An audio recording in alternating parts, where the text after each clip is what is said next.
A gente segue aqui no Impacta Mais, participando do Jovem Cast hoje comigo, Luísa Serpa. Muito obrigada pela sua presença, seja bem-vinda. Obrigada, é um prazer estar aqui com vocês hoje. Que bom, eu estou muito ansiosa para te ouvir falar sobre o Instituto e quero inclusive que você me corrija se eu estiver errada, se fala Instituto FI, se fala Instituto PI, e aproveita e explica um pouquinho da atuação de vocês pra gente, por favor. Bom, você acertou, Instituto FI, porque vem de filantropia, então a gente fala que é uma filantropia inteligente, porque ela é uma filantropia estratégica. Então a nossa atuação hoje é tentar trazer mais gente para a doação. Então, o Instituto FI identifica a causa do doador e, a partir dessa causa, a gente apresenta vários projetos para ele apoiar. Depois que ele escolhe o projeto que ele quer apoiar, que faça sentido para ele, educação, saúde, a gente não tem nenhuma restrição de causa, a gente monta um planejamento dessa doação. Então, quando ele começa a doar, vou doar 50 mil para um projeto A, ele já sabe que com 50 mil, o projeto A vai dizer o que vai fazer com esse dinheiro. Vai pagar a professora, vai reformar uma sala, vai comprar comida, o que quer que seja. E a gente monta um planejamento com os objetivos daquele apoio, os indicadores que a gente vai acompanhar e a forma como a gente vai verificar que isso de fato está acontecendo para prestar contas para o doador com um relatório e aproximar esse doador da causa que ele escolheu apoiar para ele entender melhor o problema e fazer parte dessa solução. É um plano mesmo? A gente chama de assessoria em filantropia, que é entender esse doador e fazer com que ele se aproxime da causa dele e da realidade. Então, para isso a gente tem todos os relatórios, a gente faz a visita aos projetos e o FI tem um cadastro aberto o ano inteiro no site. Então, qualquer organização pode se cadastrar para quando a gente encontrar do outro lado um interesse, a gente poder conectar um com o outro. E tem requisitos para esses projetos ou instituições fazerem parte desse cadastro? Não, na verdade, sim. A princípio, o CNPJ, para ter alguma formalidade, mas mesmo em alguns casos onde o doador topa apoiar movimentos, iniciativas que não estejam constituídas formalmente, a gente também apoia. Em alguns momentos a gente já formalizou algumas iniciativas, né? A gente financiou essa formalização para que elas pudessem ter acesso a outros editais e outros formatos. Então é muito aberto, sim. O que a gente busca no FI é ser um grande desatador de nós. Se tem alguém querendo fazer parte dessa transformação, parte dessa mudança, né? Parte dessa redução de desigualdade, a gente vai encontrar os caminhos para fazer isso acontecer e fortalecendo quem está na ponta. Quem já sabe, quem já atua, quem sabe melhor do que todo mundo sobre os problemas e quais são possíveis soluções. Então é fortalecer de fato quem está no campo e que está atuando de forma brilhante, mesmo às vezes em cenários caóticos, né? Sim. E como é que nasce o FI? Eu fiquei curiosa dessa perspectiva, né? As pessoas chegam, as empresas chegam para vocês e dizem: olha, a gente quer doar, temos aqui um dinheiro, lá, lá, lá. Ou vocês vão atrás também dessas pessoas, dessas empresas? A gente vai atrás, normalmente. Grande parte do tempo a gente vai atrás. Já somos procurados também, a gente tem 11 anos de atuação, então já tem um caminho percorrido que faz com que empresas procurem a gente, mas a gente trabalha muito com pessoa física, com família também, para entender qual é essa causa. Às vezes uma causa conecta uma família inteira, né? E aí você começa a deixar legado para as próximas gerações, voltados para a filantropia, para essa responsabilidade, né, que o dinheiro traz, né? O privilégio de ter dinheiro num país como o nosso traz responsabilidades. Então é assim que o FI atua e a gente está o tempo inteiro buscando mais pessoas, mais empresas, para ter mais recurso, para apoiar iniciativas incríveis que a gente conhece. Né? Sim. E a filantropia é um exercício, né? Então as pessoas, assim como várias outras coisas, precisam ser exercitadas, a gente aprende. Como é que vocês fazem esse movimento de incentivo da participação e do engajamento de mais pessoas? Como tem sido essa ampliação da cartela de participantes? Então, a gente o tempo inteiro pensa, pesquisa, lê para saber o que nos falta para a gente destravar os processos, para abrir a torneira do dinheiro que existe, né, e que está muito concentrado e que pode ser melhor distribuído, pode chegar para várias iniciativas. Então a gente vai criando vários formatos, né, tanto de apresentações, palestras, reuniões, como alguns produtos que a gente foi criando ao longo do caminho. A gente criou agora uma espécie de jogo que é um puxa-conversa de filantropia. É uma caixinha que tem 100 perguntas sobre o impacto que você quer ver no mundo. Então é isso, assim, como é que foi a sua última doação? Ou quando você vê alguém dormindo na rua, que sentimento você tem? São várias perguntas para provocar essa reflexão. E para a gente entender esse sentido real da filantropia, que é esse amor à humanidade, isso está dentro de todo mundo. Ele deveria estar dentro de todo mundo e eu acredito que esteja dentro de todo mundo e que a gente precisa encontrar o jeito de deixar isso aflorar. E a doação é uma forma de você se importar, né? Então, através de uma doação, através dessa prática filantrópica, você consegue entender que você ganha muito mais do que o outro até, né? De quem recebe, quem doa ganha mais, porque começa a entrar numa outra atmosfera positiva e de mudança que faz muito bem, né? Então, o FI busca ser essa ponte, essa ligação, esse canal que traz algum conforto ou traz experiência mesmo, profissionalismo, para que as pessoas se sintam à vontade de fazer essa aproximação. E aí, uma coisa que eu digo sempre é que assim, ninguém precisa ficar esperando ganhar na Mega Sena, ficar milionário para doar, entendeu? Toda doação importa, toda doação faz diferença, né? E se você toma uma cerveja, se você, né, compra alguma coisa, você tem possibilidade de doar R$10 todo mês para alguma causa que faça sentido para você. Então é isso, é um hábito, é uma cultura em construção, é uma cultura que precisa ser o tempo inteiro falada nas rodas de conversa, entre os amigos, entre os pares, sabe? A gente precisa cobrar uns dos outros esse engajamento, sabe? É um engajamento mesmo de querer ter um país melhor para todos, né? Um pensamento mais coletivo. Sim, você diz que a gente pode doar, inclusive, R$10, né? Se você toma uma cerveja, faz um cabelo, né? Uma unha. Isso vem muito da organização financeira. Isso tem sido uma conversa mais ampla nos últimos anos, né? Organização financeira, educação financeira. Como é que tem sido as conversas sobre doação com pessoas físicas, né? Você citou que é possível doar como pessoa física. Como é que vocês fazem esse contato com as pessoas físicas? Qual é a diferença entre doar como pessoa física e pessoa jurídica? Como é se desenrolar?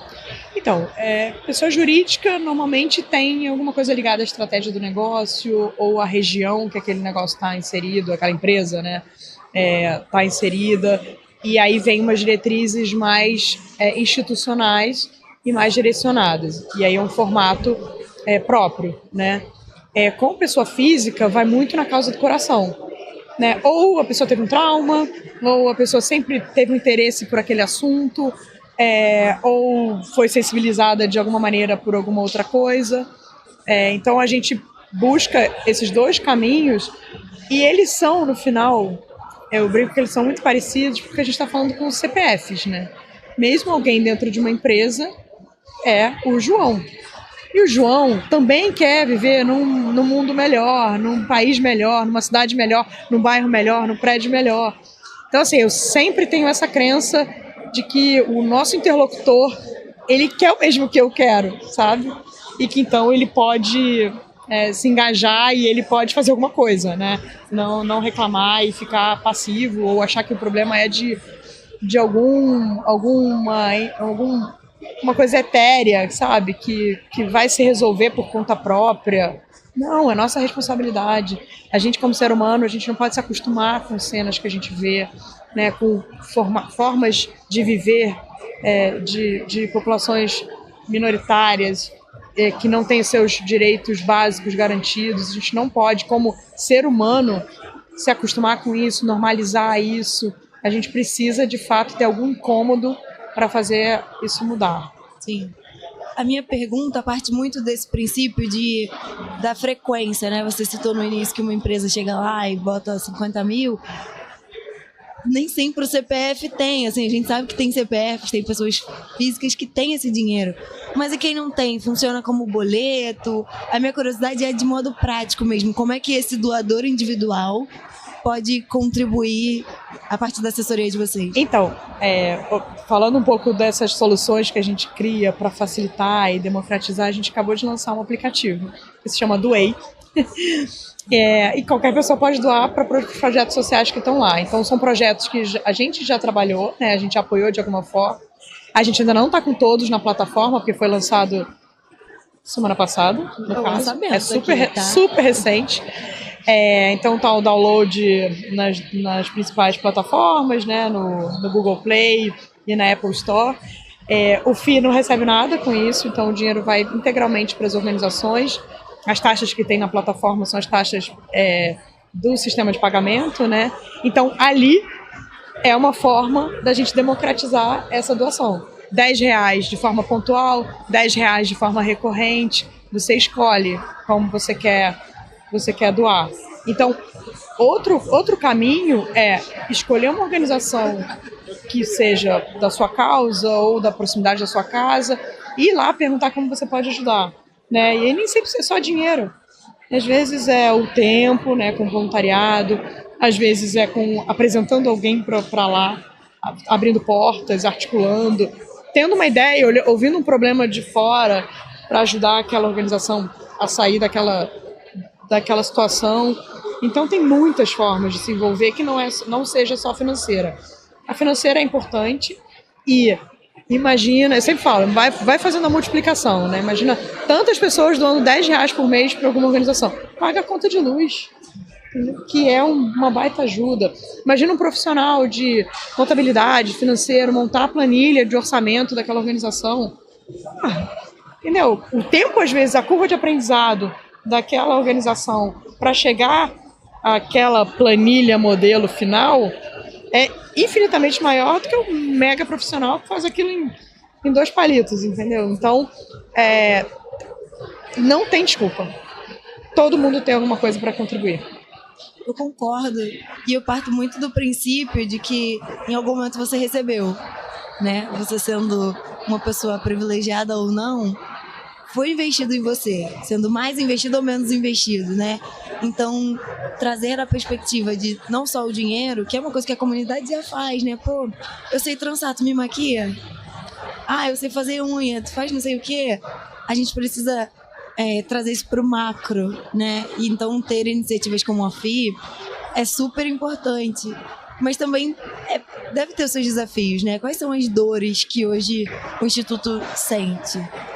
Na verdade, a maior dor é ter tanto projeto bacana que a gente não consegue apoio. Então isso é uma dor constante, né? Da gente ter mais demanda do que recurso, né? E às vezes ter que ajudar o doador a selecionar um ou outro, né? E a gente sabendo o impacto que isso vai gerar para a organização. Então essa é uma grande dor, né? Não ter tanto dinheiro disponível como a gente gostaria para apoiar iniciativas incríveis. Uma outra dor, existem causas que não são tão procuradas, né? Que estejam em evidência. E isso também dói, porque a gente sabe a importância delas e a gente também fica pensando em alternativas para ajudar, para encontrar alguém que se sensibilize junto com a gente por aquela causa. Então isso também. E uma outra, assim, aí falando como empreendedora, é o crescimento, né, de uma organização. Começa a crescer, então tem a parte de gestão, né, tem os desafios de equipe, de manter a cultura, de manter essa proximidade com os projetos mesmo crescendo, da gente, sabe, ter uma relação muito humana, tanto dentro da organização como com quem a gente interage. Então acho que isso também é sempre um desafio. Nossa, te ouvindo falar, assim, a gente poderia ficar aqui conversando o restante da tarde, né? Mas, encaminhando talvez já para um final de uma conversa, o que tá vendo? Eu sinto encaminhando aqui talvez para um final de uma conversa, quais são os ensinamentos que você deixa? O que você gostaria de ter ouvido antes de ser essa empreendedora social, né? Para alguém que está começando um negócio de impacto, o que você dividiria hoje? Primeiro, eu acho que a gente não pode nascer com tantas certezas. A gente tem que estar aberto a ouvir pessoas mais experientes, a ter por perto, encontrar essas pessoas que possam dar conselho, puxar a orelha, sabe? Olha, não vai por aí, ou será que é isso, sabe? Provocar, que te provoquem, né? Assim, eu sou muito curiosa, então eu sou muito de beber em fontes diferentes, né? Não só do setor, mas pessoas que estejam fazendo. Eu brinco sempre que a cultura do FI nasceu, o documento da cultura do FI nasceu depois de uma conversa que eu fiz com um empreendedor de uma pizzaria. Ele me mostrou a cultura que eles tinham na pizzaria. E eu falei, opa, eu não tenho uma cultura assim, escrita, desenhada, vamos fazer.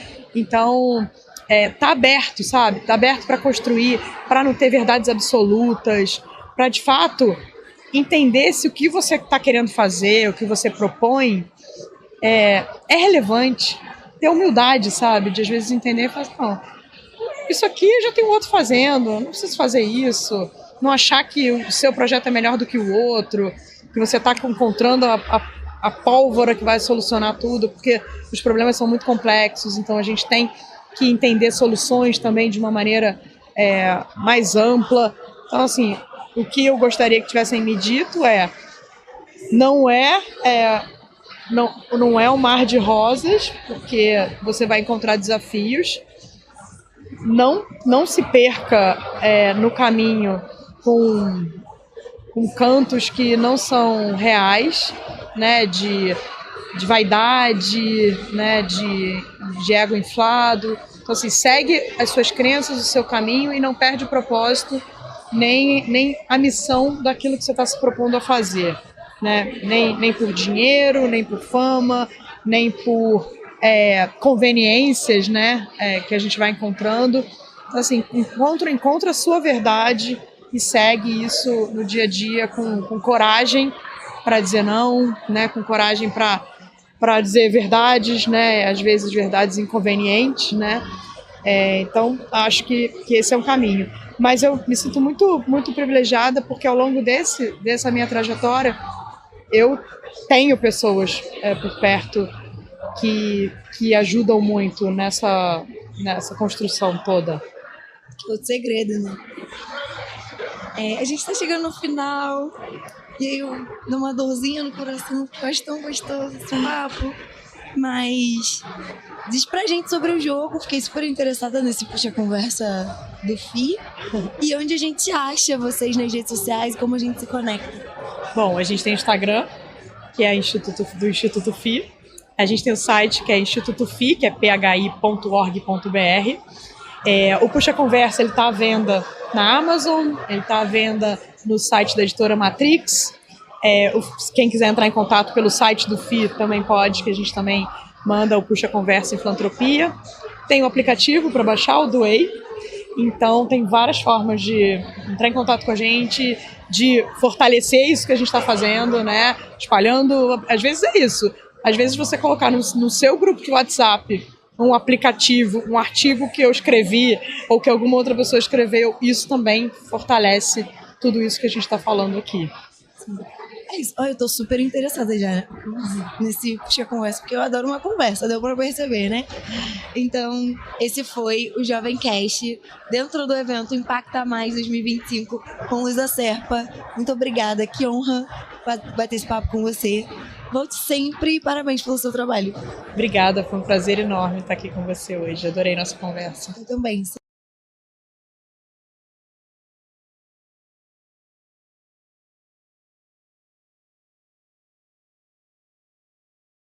Sucesso. Obrigada.